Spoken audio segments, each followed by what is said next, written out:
ரிஷப ராசியில் பிறந்தோருக்கான ஜூன் மாத ராசி பலன்கள். அதாவது ஒருத்தனுக்கு ஒரு இந்த சீட்டுக்கட்டு விளையாடுவாங்க தெரியுமா? அதில் ஒரு கார்டு 13 கார்டில் ஒரு கார்டு ஜோக்கராக வந்தால் ஓகே, அதிர்ஷ்டங்களாம். 13 கார்டும் ஜோக்கராக வந்தால் என்ன பண்ணுறது? உங்களுக்கு அப்படி வந்திருக்கு. அதாவது தொட்டது துலங்கும் நேரம். இதுவரை யாரும் அனுபவிக்காத ஒரு பெரிய மாற்றத்தையும் வெற்றியையும் பெறக்கூடிய யோகம் ஏற்படுகின்ற மாதமாக இந்த ஜூன் மாதம் இருக்க போகிறது. ராசியில் சூரியன் இருக்கார். தலைமை பண்போடு செயல்படுவீங்க. என்னென்னா பிடிவாதம் ஜாஸ்தியாக இருக்குது, அதை மட்டும் கண்ட்ரோல் பண்ணுங்கள். ஆணாகட்டும் பெண்ணாகட்டும் குடும்ப தலைவிகளாகட்டும் அடம் பிடிக்கிறீங்க. நான் சொல்கிறது தான் நடக்கணும், இப்படி நடக்கலைன்னா எதுவும் நடக்காது அப்படின்னு குடும்பத்தில் அடம் பிடிக்கிறீங்க, குழந்தைகள்கிட்ட அடம் பிடிக்கிறீங்க, உங்களுடைய கௌரவத்தில் கூட அடம். நான் பிடிச்சி இப்படி தான் பண்ணணும் அப்படின்ட்டு எந்த இடத்துல விட்டு கொடுக்கணுமோ அந்த இடத்துல விட்டு கொடுக்க தயங்கினீங்கன்னா அது உங்களுக்கு தான் நஷ்டம். ஏன்னா it is the right time. இப்போ எல்லாம் அதாவது வளர்ச்சியை நோக்கி உங்களுடைய ஃப்ளைட் ராக்கெட் 40,000 அடி ஹைட்டுக்கு தாண்டி போயிட்டுருக்கு. இந்த சமயத்தில் நீங்கள் ஏதாவது தப்பான ஒரு ஒயரை பிடிச்சி இழுத்துட்டிங்கன்னா அங்கேருந்து மேலேருந்து விழ வேண்டியதுதான். இவ்வளோ கோடி ரூபா செலவு பண்ணி அந்த ராக்கெட் அனுப்பினா எப்படி வேஸ்ட்டாக போகுமோ அது மாதிரி உங்களுடைய லைஃபே வேஸ்ட்டாக போகும். அதனால் நீங்கள் கொஞ்சம் பொறுமையாக இருந்துட்டிங்கன்னா இது மாதிரி அமைப்பு வேறு யாருக்குமே கிடையாது. இந்த 12 ராசிகளில் ரிஷபராசியை தவிர வேறு யாருக்கும் இந்த அமைப்பு வராது. ரொம்ப ரேர் இந்த மாதிரி அமைப்பு. 11ஆம் இடத்துல சனி, அந்த 11ஆம் இடத்து அதிபதியான குரு 3ஆம் இடத்துல உச்சம் பெற்று 11ஆம் இடத்தை பார்ப்பதும் 9ஆம் இடத்தை பார்ப்பதும் அவ்வளவு ஈஸி கிடையாது.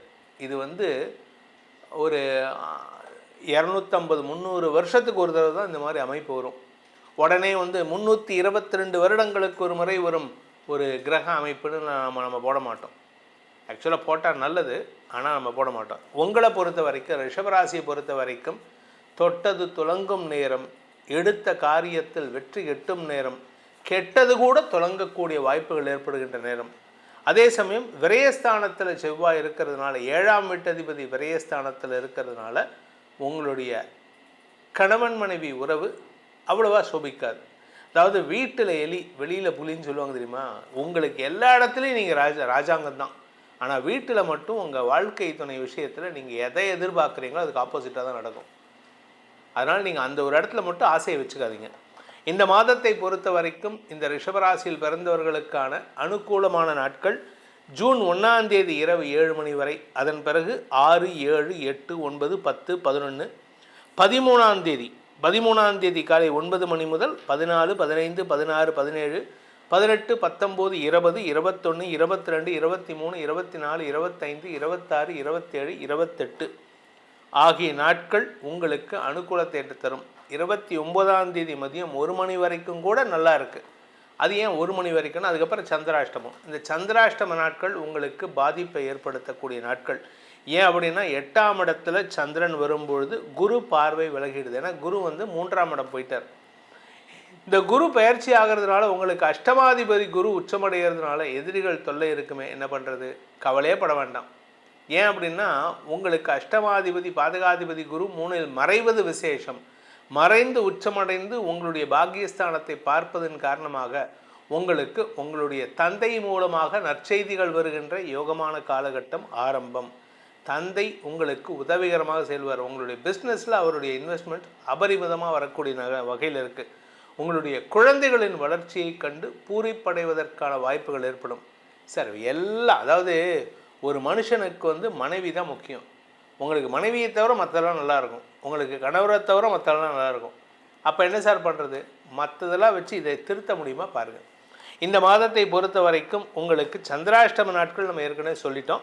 அதாவது ஜூன் 29ஆம் தேதி மதியம் 1 மணி 9 நிமிஷத்துலேருந்து ஜூலை 1ஆம் தேதி மதியம் 1 மணி 31 நிமிடம் வரை ரிஷபராசிக்கு சந்திராஷ்டமம்.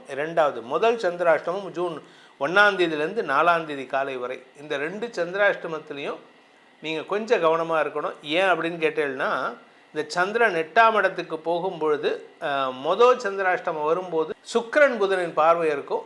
இந்த 2வது சந்திராஷ்டமம் வரும்போது சூரியனுடைய பார்வை மட்டும்தான் வரும். அந்த சமயத்தில் நீங்கள் மனசில் இருக்கிறத அப்படியே சொல்லி கெட்ட பேர் வாங்கிப்பீங்க. அது மட்டும் கொஞ்சம் கவனமாக இருந்துட்டால் போதும். இந்த மாதத்தை பொறுத்த வரைக்கும் ரிஷபராசியில் பிறந்த குடும்ப தலைவிகள், குடும்பத்தில் சுப நிகழ்வுகள் பற்றிய பேச்சுவார்த்தைகள், குழந்தைகளின் வளர்ச்சியால் மன நிம்மதி ஏற்படுகின்ற சூழ்நிலைகள், தொழில் ரீதியாக வியாபார ரீதியாக வருமான அதிகரிப்பு ஏற்பட்டதுக்கான சூழ்நிலைகள், உங்கள் வீட்டில் ஏதோ ஒரு சுப செலவு வரும், ஏதோ ஒரு நல்ல செய்தி, அது உங்களுக்கு சந்தோஷத்தை தரக்கூடிய செய்தி மட்டும் இல்லை, உங்களுக்கு இருக்கக்கூடிய பிரச்சனைகளுக்கான தீர்வை தரக்கூடிய செய்தியாகவும் இருக்கும். அதே சமயம் உங்களுக்கு மரியாதை உயர்வு ஏற்படும். வெளி வட்டாரத்தில் இருந்து வந்த அவமரியாதைகள் விலகி மரியாதை உயர்வு ஏற்படும். எதிரி கூட உங்களை பற்றி பெருமையாக பேசுவான். அந்த ஆள் இருக்கார்ல, எனக்கு அவர் தனிப்பட்ட முறையில் பிடிக்காது, ஆனால் அவர் மாதிரி இந்த ரிஷபராசிக்கார மாதிரி ஒரு டேலண்டட் பர்சன் யாரும் கிடையாது சார் அப்படின்னு உங்களை பற்றி உங்கள் காதுபடவே அடுத்தவன்கிட்ட சொல்லிட்டு போவான். ஸோ உங்களுடைய கௌரவம் உயருகின்ற நேரம். கடல் கடந்த பயணத்தில் இருந்த தடைகள் விலகும். சிலருக்கு பார்த்தீங்கன்னா இந்த மாத கடைசியில் 20ஆம் தேதிக்கு மேலே ராசிக்குள்ள ரிஷபராசிக்குள்ள செவ்வாய் வரார் 20ஆம் தேதி. அப்போது உங்களுக்கு நிலம் சார்ந்த முதலீடுகள், சொந்த வீடு வாங்கிறதுக்கு, இல்லை வீட்டில் மாடி எடுத்து கட்டுறதுக்கு, வீட்டில் இருக்கக்கூடிய உடஞ்சு போன பொருளை மாற்றுறதுக்கான வாய்ப்புகள்லாம் ஏற்படும். தாயாரின் ஆரோக்கியத்தில் மருத்துவ ரீதியான உதவிகள் சந்தோஷத்தை ஏற்படுத்தக்கூடிய வகையில் இருக்குது. 4ஆம் வீட்டு அதிபதி சூரியன் ராசியில் இருக்கார் இந்த மாதம். 15ஆம் தேதிக்கு மேலே 2ஆம் இடத்துக்கு போகிறார். 2ஆம் இடத்துக்கு போகும்பொழுது ஒரு நல்ல விஷயம் என்னென்னா, சனியின் பார்வை விட்டு விலகிறார். ஆனால் 2ஆம் இடத்துக்கு போகிறதுக்கு முன்னாடி நீங்கள் யாருக்கிட்டையாவது வாக்குவாதம் பண்ணிகிட்டே இருப்பீங்க. நீ சொல்லி நான் என்ன கேட்கறது, அப்பேற்பட்ட ஒரு சூழ்நிலையில் இருக்கீங்க. சூரியன் 2ஆம் இடத்துக்கு போகும்பொழுது வார்த்தைகளில் கவனம் தேவை. குடும்பத்தில் யாருக்கிட்ட பேசினாலும் சரி, அப்பா அம்மா கிட்ட பேசினாலும் சரி, கணவன் மனைவிட்ட பேசினாலும் சரி, குழந்தைகள்கிட்ட பேசினாலும் சரி, அண்ணன் தம்பிக்கிட்ட பேசினாலும் சரி, யாருக்கிட்டையாவது மனஸ்தாபத்தை ஏற்படுத்திப்பீங்க. ஆனால் ஒரு நல்ல விஷயம் என்னென்னா, எதிரிகள் அடங்கி போவார்கள். உங்களுக்கு பணம் கொடுக்க வேண்டிய எதிரிகள் வீடு தேடி வந்து, ஐயோ இந்த ஆள் வார்த்தை வாயில் விழுந்து எழுந்திருக்கிறதுக்கு நான் பணத்தை கொடுத்துட்டு போயிடுவேன், கொள்ளையடிச்சா அதை கொடுத்துட்டு போயிடுவேன். அதே சமயம் கலைத்துறை நண்பர்களுக்கும் மீடியா தொழில் செய்பவர்களுக்கும் இந்த மாதம் வெற்றிகள் கிடைக்கக்கூடிய மாதமாக இருக்கும். ஏன்னா புதன் சுக்கிரன் ஆகிய 2 கிரகங்களும் 3ஆம் இடத்துக்கு பயிற்சி ஆகிறாங்க. சுக்கிரன் 8ஆம் தேதி பயிற்சி ஆகிறாரு, புதன் 22ஆம் தேதி பயிற்சி ஆகிறாரு. ஸோ உங்களுக்கு வருமானத்தில் இருக்கக்கூடிய தடைகள் விலகும். அதே சமயம் 3ஆம் இடத்துக்கு புதன் போகிறாரே, அதனால் உங்களுக்கு வியாபாரத்தில் லாபம் இருக்குமான்னு கேட்டால் கண்டிப்பாக இருக்கும். கூட பிறந்தவங்களும் உங்களுக்கு உதவிகரமாக செயல்படக்கூடிய வாய்ப்புகள் இருக்குது. நீங்கள் ஒரே ஒரு விஷயத்தில் எச்சரிக்கையாக இருந்துட்டீங்கன்னா போதும். உங்களுடைய தொழில் சார்ந்த விஷயங்கள் அல்லது உங்களுடைய உத்தியோக ரீதியான விஷயங்களில் உங்களுக்கு எந்த வேலை கிடைச்சாலும் சரி, எந்த வியாபாரம் கிடைச்சாலும் சரி, அதை வேண்டான்னு சொல்லாமல் தயங்காமல் பண்ணுங்கள்.